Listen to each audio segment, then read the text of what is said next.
اللہم رب النور العظیم، اے نور عظیم کے مالک، اے نور عظیم کو پرورش دینے والے۔ پوچھا گیا آل محمد سے نور عظیم کیا ہے؟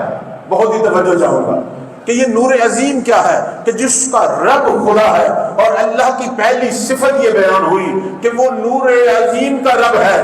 جب پوچھا گیا تو معصوم نے فرمایا اللہ کا نور عظیم ہم محمد و آل محمد تو ہے، ہم ہے نور عظیم۔ نور عظیم ہدایت پروردگار ہے اور ہادیان حق ہم ہی ہیں۔ ہم وہ نور ہیں جس کو اللہ نے سب سے پہلے خلق کیا۔ اول ما خلق اللہ نوری، یہ سرکار کا فرمان ہے، ہمارے آقا ہمارے پیغمبر کا، کہ سب سے پہلی تخلیق کائنات کے اندر وہ نور محمد تھا۔ خدا نے ہادی کو ہدایت سے پہلے خلق کیا۔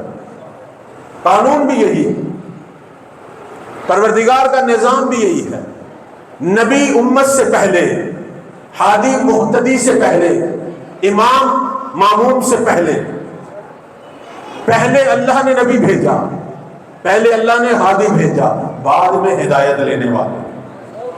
بلکہ میں معصوم کا فرمان دیکھ رہا تھا، فرماتے ہیں اللہ نے حجت، نبوت کی شکل میں ہو یا ولایت کی شکل میں، اللہ نے سب سے پہلے حجت کو خلق کیا۔ ابھی کسی مخلوق کو خلق نہیں کیا تھا، مخلوق سے پہلے حجت کو خلق کیا، اور حجت وہ ہے جو مخلوق سے پہلے ہے، مخلوق کے ساتھ ہے۔ مخلوق ختم ہو جائے گی، حجت رہ جائے گی۔ بلکہ میں اس کو تھوڑا سا تفصیل سے بیان کروں، کتاب حدیث میں دیکھ رہا تھا، کتاب غیبت نعمانی میں یہ حدیث ہے، فرماتے ہیں کہ جب قیامت برپا ہوگی، معلومات کے لیے عرض کر رہا ہوں، جب قیامت برپا ہوگی، جب سور پھونکا جائے گا، آخری ہستی جو دنیا سے جائے گی وہ حجت ہوگی۔